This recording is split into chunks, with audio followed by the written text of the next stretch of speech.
wanted to do a video of me glazing, showing you how I do a few things, so I hope you enjoy.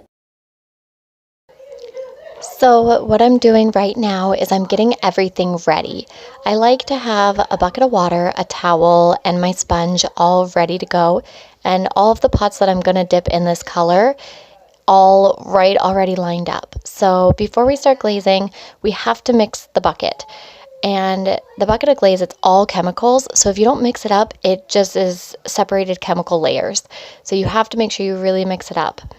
So then with this color, this glaze is called Shaner.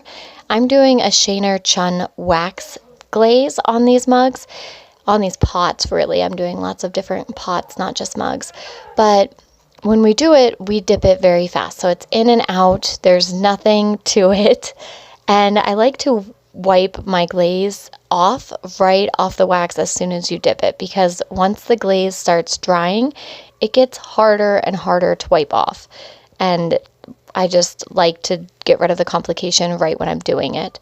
So just in and out really fast, and then wipe them all off. And you already have them all waxed. It's all ready to go. It's easy and just really fast.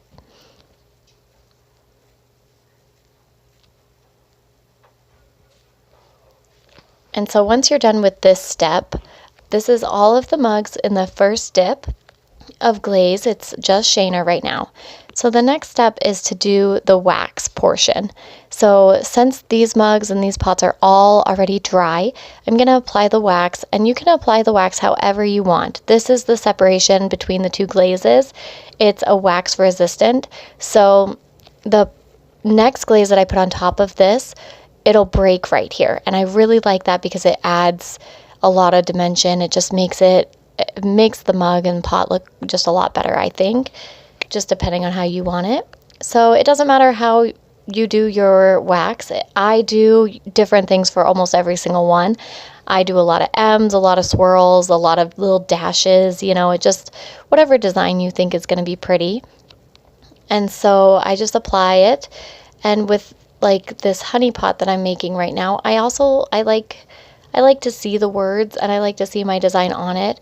So I'm going to wax that completely and then add the wax around it so it all ties together in the end. It doesn't look separated.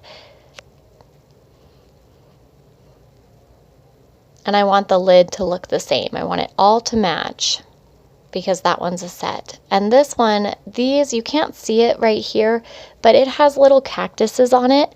And I like to wax just some of the cactuses on the pots, just because then it really pops. It makes them so you can see them better. And I really like the result of that. So I'm just going to finish up with all my waxing, and then I will show you the next step, which is going to be the chun. So you have to wait till the wax is completely dry before you start mixing the chun, which is your next glaze. So make sure again that you really, really mix it up. I'm using a painter's drill, painter's mixer, whatever they call it, to really mix up my stuff. And this is the same thing. You really want to dip in and out really fast. You don't want to let it sit, because it's going to change the color. The longer your pot is in that glaze, the color will change.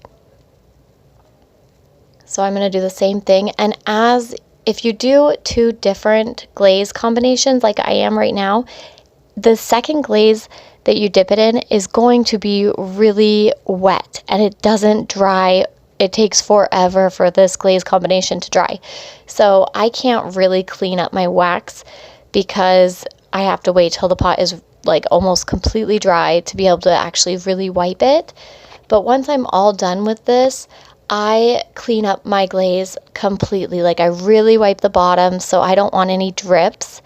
You don't want it to get stuck to your kiln shelves when you go to fire it. And this glaze combination is really thick, so it will drip. So you really want to get it all done. So this is my finished result, and we will wait to see what it looks like once it goes through the firing. And I'll post end results right after this video. Thank you.